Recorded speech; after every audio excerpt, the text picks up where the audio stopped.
안녕하세요, 여러분. 삶이주, 살려면 미국 주식입니다. 요즘 분위기, 뭔가 심상치 않다는 느낌 다들 느끼시죠? 한국의 물가는 계속 오르고, 전기세는 말도 안 되게 뛰었고, 부동산 시장은 얼어붙고, 심지어 기업들마저 하나둘씩 한국을 떠나고 있습니다. 혹시 이런 뉴스들을 보시고도 에이, 좀 지나면 괜찮아지겠지? 라고 생각하셨다면 죄송하지만 진심으로 말씀드립니다. 지금은 괜찮지 않은 때입니다. 첫 번째, 한국에서 기업이 도망칩니다.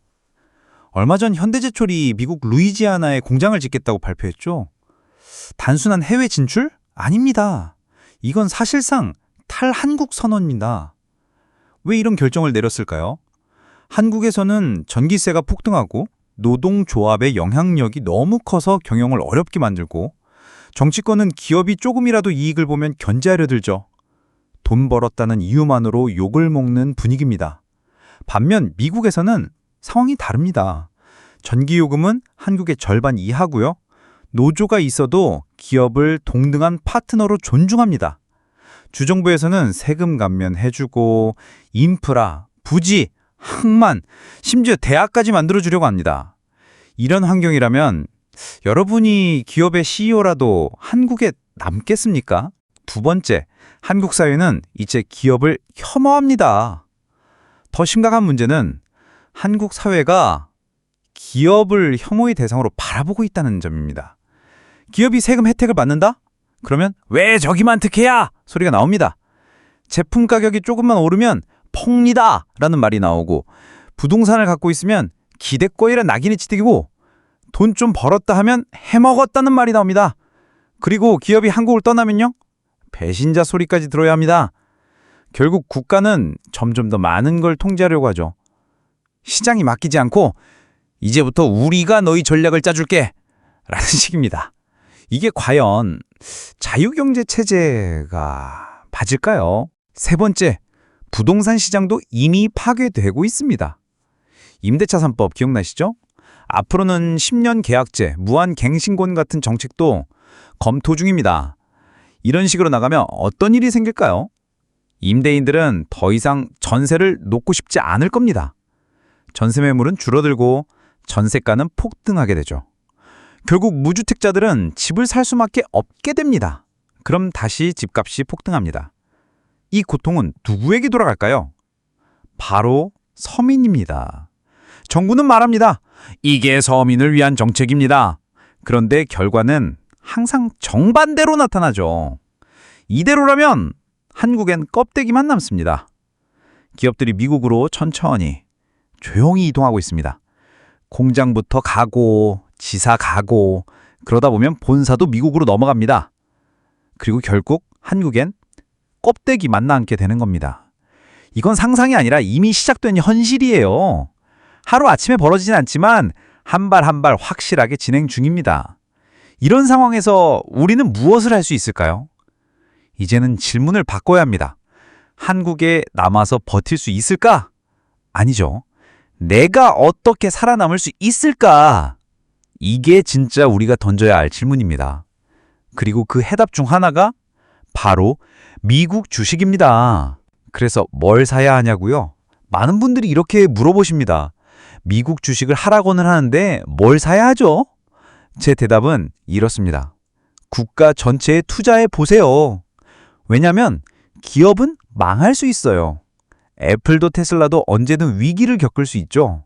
하지만 국가 전체는 쉽게 망하지 않습니다. 그리고 만약 미국이 망한다면 세계 경제가 동시 붕괴해야 하는 상황이니까 그때는 뭐 현금이고 금이고 소용없을 겁니다. 미국 지수에 관심해 가지고 보세요. S&P 500과 나스닥 100. 그래서 제가 진행하는 전략은 단순합니다. S&P 500과 나스닥 100에 분산 투자하는 것입니다.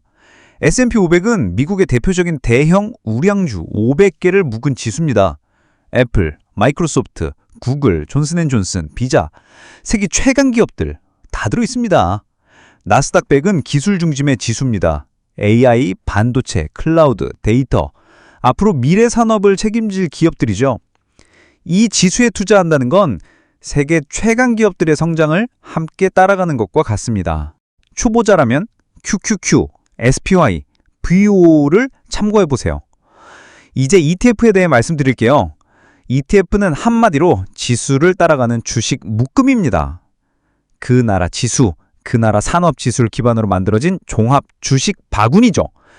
초보자라면 이 세 가지 ETF를 참고하시고 자신에게 맞는 투자 방법을 찾아보시길 권합니다.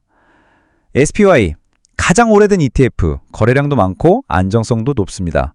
VOO, SPY와 유사하지만 수수료가 더 저렴합니다. QQQ, 나스닥 100을 추정한 ETF로 기술주 중심입니다. 많은 투자자들이 월급의 일부를 정기적으로 매수하는 방식을 활용하고 있습니다. 시장 상황에 흔들리지 않고 꾸준히 이어가는 것이 핵심이죠. 미국 주식 좀 해보셨다면 레버리지 ETF도 검토할 수 있습니다.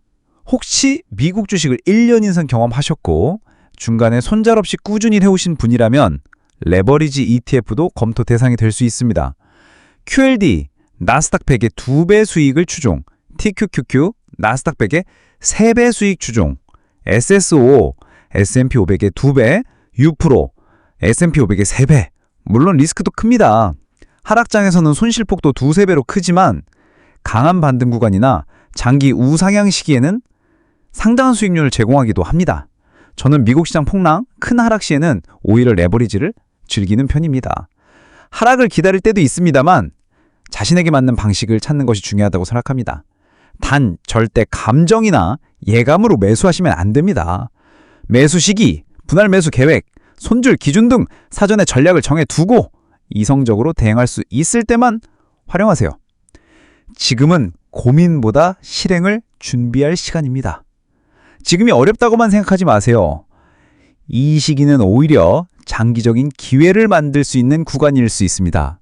미국 주식이 하루아침에 2배가 되진 않지만 10년 후 그때 시작하기 잘했어? 라고 말할 수 있는 기회는 언제나 지금 이 순간에 존재합니다. 여러분, 삶이주, 살려면 미국 주식은 감정에 휘둘리지 않고 시황에 흔들리지 않고 자산을 지키는 법, 살아남는 법을 함께 고민하는 채널입니다. 앞으로도 미국 시장을 어떻게 바라볼지, 투자 멘탈을 어떻게 관리할지 모두가 함께 살아남을 수 있는 전략들을 연구하고 공유할 예정입니다. 혼자라고 느낄 때 함께 이겨내는 방법을 알려드릴게요. 구독과 좋아요는 생존의 버튼입니다. 감사합니다.